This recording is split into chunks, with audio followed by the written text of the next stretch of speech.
What's the millennial question? Apparently, millennials, as a generation, which is a group of people who were born approximately 1984 and after,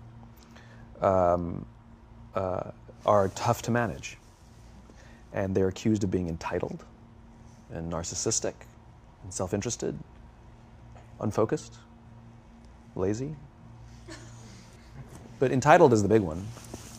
And because they confound leadership so much, what's happening is leaders are asking the millennials, what do you want? And millennials are saying, we want to work in a place with purpose, love that. We want to make an impact, whatever that means.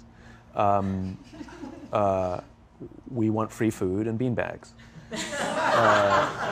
And so somebody articulates some sort of purpose, there's lots of free food and there's beanbags, and yet for some reason, they're still not happy. And that's because they're missing, there's a missing piece. What I've learned is that I can break it down into 4 pieces, right? There are four things, 4 characteristics.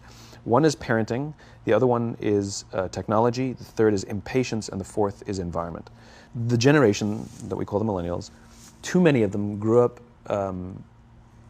subject to, not my words, failed parenting strategies, where, for example, they were told that they were special all the time. They were told that they could have anything they want in life, just because they want it, right? They were told, some of them got into honors classes, not because they deserved it, but because their parents complained. And some of them got A's, not because they earned them, but because the teachers didn't want to deal with the parents. Some kids got participation medals. You got a medal for coming in last, right?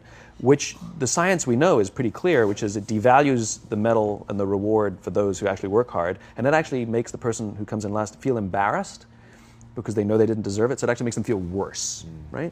So you take this group of people and they graduate school and they get a job and they're thrust into the real world, and in an instant they find out they're not special, their moms can't get them a promotion, that you get nothing for coming in last, and by the way, you can't just have it because you want it, right? And in an instant, their entire self-image is shattered. And so you have an entire generation that's growing up with lower self-esteem than previous generations.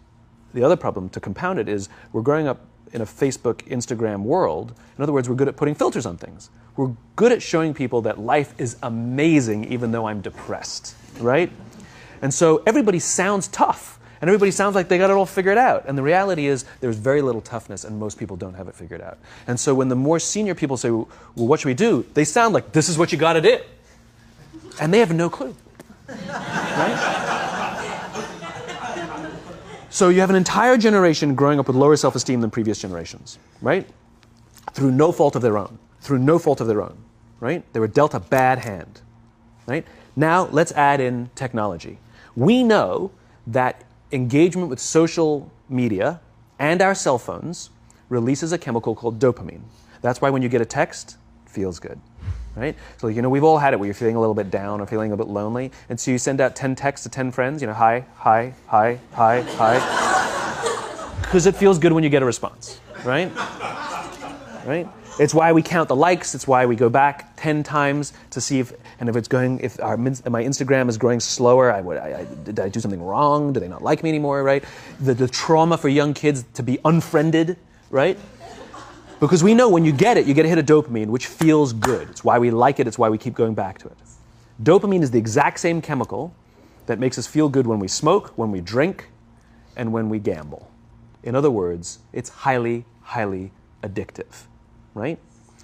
We have age restrictions on smoking, gambling, and alcohol, and we have no age restrictions on social media and cell phones, which is the equivalent of opening up the liquor cabinet and saying to our teenagers, hey, by the way, this adolescence thing, if it gets you down. But that's basically what's happening. That's basically what's happening, right? That's basically what happened. You have an entire generation that has access to an addictive, numbing chemical called dopamine through social media and cell phones as they're going through the high stress of adolescence. Why is this important? Almost every alcoholic discovered alcohol when they were teenagers. When we're very, very young, the only approval we need is the approval of our parents. And as we go through adolescence, we make this transition where we now need the approval of our peers. Very frustrating for our parents, very important for us. It allows us to acculturate outside of our immediate families into the broader tribe. right? It's a highly, highly stressful and anxious period of our lives, and we're supposed to learn to rely on our friends. Some people, quite by accident, discover alcohol and numbing effects of dopamine to help them cope with the stresses and anxieties of adolescence. Unfortunately, that becomes hardwired in their brains, and for the rest of their lives, when they suffer significant stress, they will not turn to a person, they will turn to the bottle. Social stress, financial stress, career stress, that's pretty much the primary reasons why an alcoholic drinks, right? What's happening is, because we're allowing unfettered access to these dopamine-producing devices and media, basically it's becoming hardwired, and what we're seeing is, as they grow older, too many kids don't know how to form deep, meaningful relationships. Their words, not mine. They will admit that many of their friendships are superficial. They will admit that their friends, that they don't count on their friends, they don't rely on their friends, they have fun with their friends, but they also know that their friends will cancel on them if something better comes along. Deep, meaningful relationships are not there because they never practice the skill set, and worse, they don't have the coping mechanisms to deal with stress. So when significant stress starts to show up in their lives, they're not turning to a person, they're turning to a device, they're turning to social media, they're turning to these things which offer temporary relief. We know, the science is clear, we know that people who spend more time on Facebook suffer higher rates of depression than people who spend less time on Facebook, right?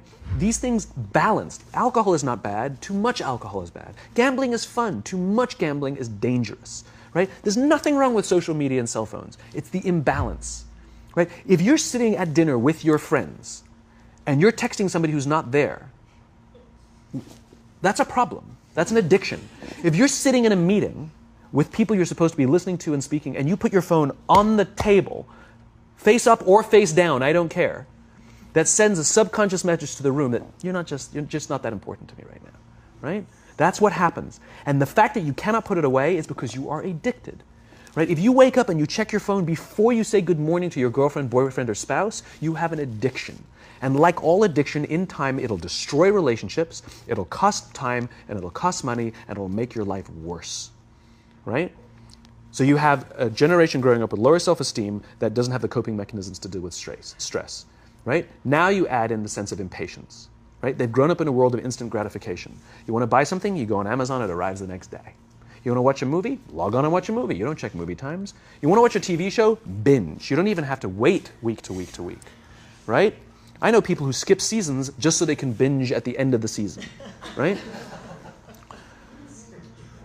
Instant gratification. You want to go on a date? You don't even have to learn how to be like, hey. You don't even have to learn and practice that skill. You don't have to be the uncomfortable one who says yes when you mean no and says no when you mean no, but yes when you... You don't have to swipe right. Bang, I'm a stud. Right? You don't have to learn the social coping mechanisms, right? Everything you want, you can have instantaneously. Everything you want, instant gratification. Except job satisfaction and strength of relationships, there ain't no app for that. They are slow, meandering, uncomfortable, messy processes. And so I keep meeting these wonderful, fantastic, idealistic, hardworking, smart kids. They've just graduated school. They're in their entry-level job. And I sit down with them and I go, how's it going? They go, I think I'm going to quit. I'm like, why? They're like, I'm not making an impact. I'm like, you've been here 8 months. You know? It's as if they're standing at the foot of a mountain and they have this abstract concept called impact that they want to have in the world, which is the summit. What they don't see is the mountain. I don't care if you go up the mountain quickly or slowly, but there's still a mountain. And so what this young generation needs to learn is patience. That some things that really, really matter, like love, or job fulfillment, joy, love of life, self-confidence, a skill set, any of these things, all of these things take time.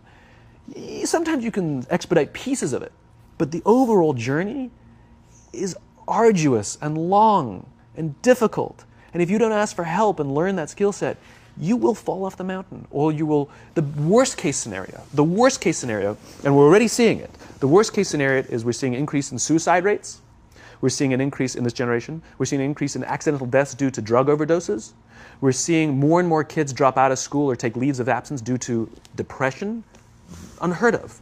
These are all, this is really bad. The best case scenario, those are all bad cases, right? The best case scenario is you'll have an entire population growing up and going through life and just never really finding joy.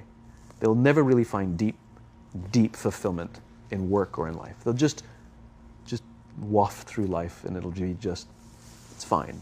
How's your job? It's fine. The same as yesterday. How's your relationship? It's fine.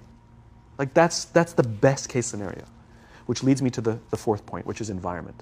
Which is we're taking this amazing group of young, fantastic kids who were just dealt a bad hand. It's no fault of their own. And we put them in corporate environments that care more about the numbers than they do about the kids. They care more about the short-term gains than the long-term life of this young human being. We care more about the year than the lifetime, right? And so we are putting them in corporate environments that aren't helping them build their confidence, that aren't helping them learn the skills of cooperation, that aren't helping them overcome the challenges of a digital world and finding more balance, that isn't helping them overcome the need to have instant gratification and teach them the joys and impact and the fulfillment you get from working hard on something for a long time that cannot be done in a month or even in a year. And so we're thrusting to them in corporate environments, and the worst part about it is they think it's them. They blame themselves. They think it's them who can't deal. And so it makes it all worse. It's not. I'm here to tell them it's not them. It's the corporations. It's the corporate environments. It's the total lack of good leadership in our world today that is making them feel the way they do. They were dealt a bad hand, and I hate to say it, but it's the company's responsibility. Sucks to be you, like we have no choice, right? This is what we got, and I wish that society and their parents did a better job. They didn't. So we're getting them in our companies, and we now have to pick up the slack. We have to work extra hard to figure out the ways that we build their confidence. We have to work extra hard to find ways to teach them the social skills that they're missing out on. There should be no cell phones in conference rooms. None. Zero. And I don't mean the kind of like sitting outside waiting to text. I mean like when you're sitting and waiting for a meeting to start, this is what we all do. We all sit here and wait for the meeting to start. Meeting starting? Okay. And we start the meeting. No, that's not how relationships are formed. Remember we talked about it's the little things? Relationships are formed this way. We're waiting for a meeting to start and we go, how's your dad? I heard he was in the hospital. Oh, he's really good. Thanks for asking. He's actually at home now. Oh, I'm really glad. It was really amazing. I know, it was really scary for a while. That's how you form relationships. Hey, did you ever get that report done? Oh my God, no, I didn't. I'll help you out. Can I help you out with that? Really? That's how trust forms. Trust doesn't form at an event in a day. Even bad times don't form trust immediately. It's the slow, steady consistency.